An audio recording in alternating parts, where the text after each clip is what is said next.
Undertale. Where do I start? The memorable characters? The vibrant, lively and beautiful world? The fact that the game recognizes you as a player and plays as much with you as you play with the game?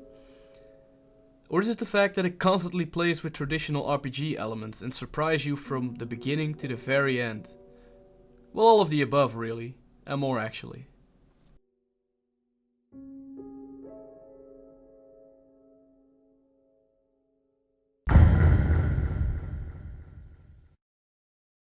Starting off with the very basics, Undertale is a retro-inspired RPG created by Toby Fox and heavily inspired by games such as Mother and Earthbound, which plays like a battle RPG. The game costs around €10 or $10 depending where you're coming from, and the game is available for both Windows and Mac.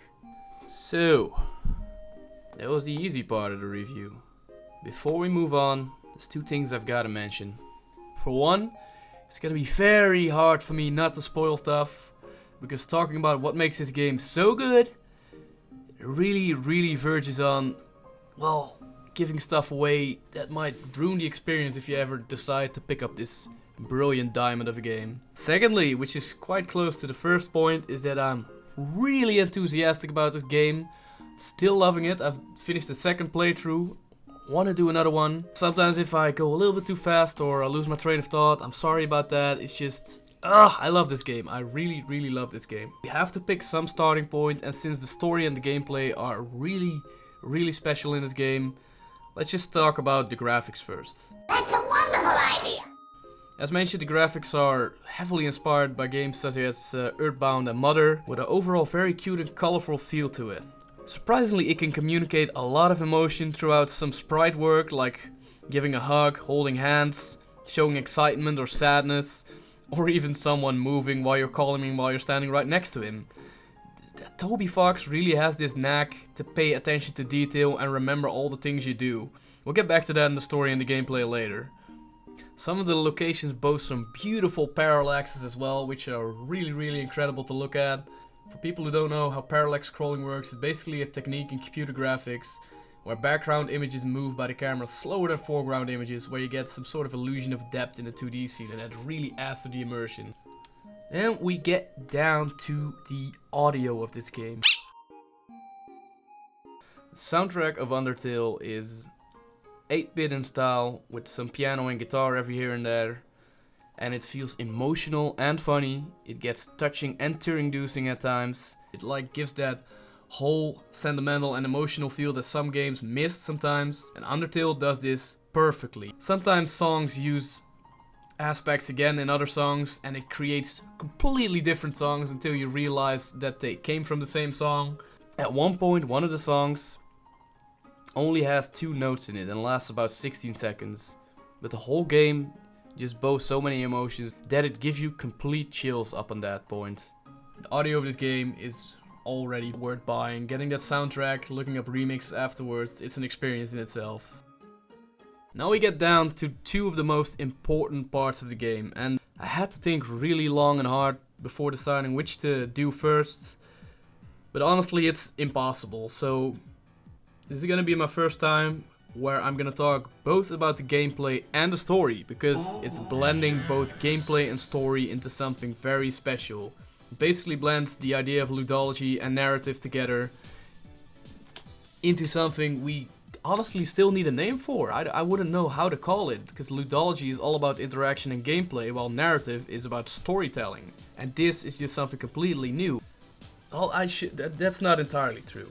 It's not necessarily completely new. It has been done before by a few select games. Very few have done it.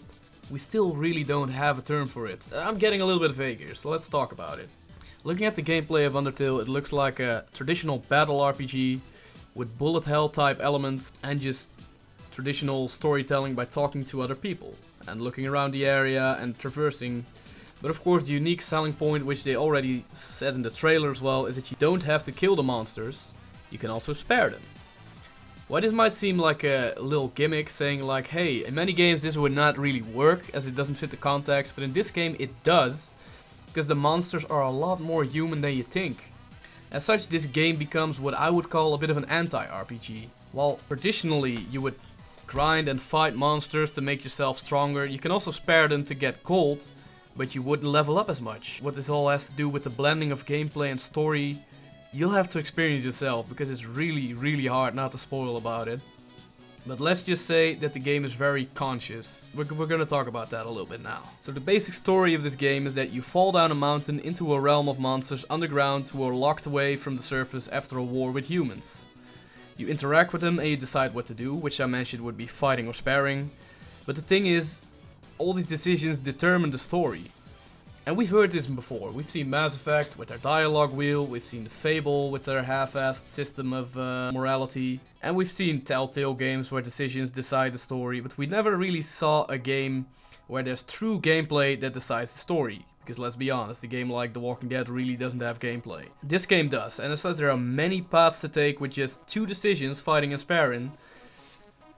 And one really doesn't go without the other. You can mix them up, you can go trying to spare everyone, you can go trying to kill everyone, you can go for a little bit of a neutral route, just defending yourself, whatever you want to do. And it's all registered in the game. The game is really conscious in that respect. That even if you decide to take a certain decision and afterwards you're like, maybe I want to try that differently, so reload, the game remembers. There's gonna be a comment about that, saying like, oh, you decided to change your mind, huh? What do I need to think about that? And this happens constantly in the game. Whatever you do, if it's killing a monster, if it's deciding to deliver something for someone, if it's deciding not to do something, the game will remember and they will make a comment about it, and the story will be formed and developed based on what you do. As such, it becomes a little bit a meta game in itself. Like, you're thinking like, alright, what's the game gonna do here? What does the game want me to do? And they're just like, you know what, I'm not gonna do that. And then you don't do that, but Toby Fox anticipated you wouldn't do that and gives an appropriate response, leaving you baffled like, what the fuck is this shit? I didn't expect this to happen. It's really hard to put down in words. But believe me if I say that this game is really self-conscious. It is a game where you as the player get recognized as the player, which is something truly unique. And there's a difference here to note. You have the character, which is the little boy who falls down the mountain you're controlling and walking around with, and you have the player, which is you behind the keyboard. You are not the same as the character. That's the difference with other RPGs in this game. The game recognizes you as a player, it recognizes it's a video game, and instead of being clumsy fourth wall breaking, it uses this to its full potential to make a video game that basically will leave you surprised at every turn, making you wonder what to do next, making you reload your game wondering, oh, what if I do this? Is there something else that could happen? Is there something else people would say? Usually there is, and there's a lot for that. Like, I can understand that this game was pushed back a couple of times because there's so much writing going on in this game, and the writing is brilliant in my eyes. One can argue about the humor of the game because humor is enormously subjective, but I had a smile from beginning to end. I had a tear from beginning to end. I was scared at some points. I was very anxious at some points, extremely happy. This game brings you a roller coaster of emotions, and it does so by seamlessly combining gameplay and story into something we still need a term for. And I'm now gonna ask you guys, the viewers, if you've played Undertale, or if you've experienced similar games such as Brothers: A Tale of Two Sons, what would you call this type of gameplay or story? Would you call it narrative-driven gameplay, gameplay-driven story? Is there another term you would think of? In short, the gameplay and story of Undertale are something, for me, it might be a little bit hyperbolic to say so, but revolutionary in a sense that they break and deconstruct traditional RPG elements.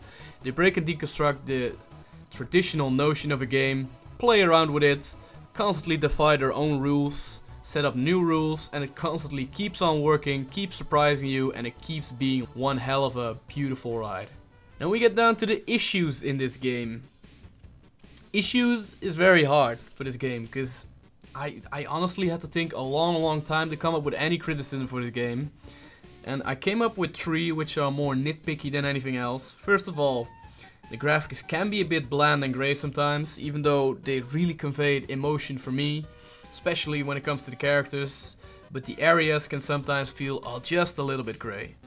Secondly, the patterns in fights can get tedious every now and then, because even though there is another option next to fighting. If you come in contact with them time and time again, you have to do the same thing basically. So they're kind of a little bit tedious, although the pacing of this game is really well done in that respect, making you skip certain parts if you've already done them previously. Finally, the game can be considered a little bit short, but for 10 euros I am not complaining, and for the experience you get, like I said, this is more of a nitpicky issue than anything else. So, in summary, Undertale feels new. Undertale questions conventions and it constantly changes its own rules successfully, surprising you at every turn. It brings you emotion from start to finish. The game is playing a game as much as you are, creating a vibrant and self-aware world where true evil and good routes put moral systems from Mass Effect and Fable to bloody shame. Gameplay and narrative were never so seamlessly intertwined in such an organic manner, truly elevating the medium of video games to unique levels. If you're feeling to play something new and unique, then Undertale is definitely your cup of tea. Hey guys and girls, if you've enjoyed this review of Undertale, then I suggest you go and play that shit if you haven't already. And after you've beaten that shit, you should give a click over at this video, cause I've made some other shit. And if you're still hungry for more Feed Me Pixels content after that click, you should check out even more shit we have over at the Feed Me Pixels website, cause we also do written reviews. Or you could have a look over at the Feed Me Pixels Twitch, where a huge team of streamers will bring you a daily laugh, good conversation, and a heck of a community. And maybe I'll catch you sometimes during one of the Feed Me Pixels streams. I'm always up for a talk. I will see you guys next time for another review on Unravel. This was Paper Sharp signing off. Bye bye.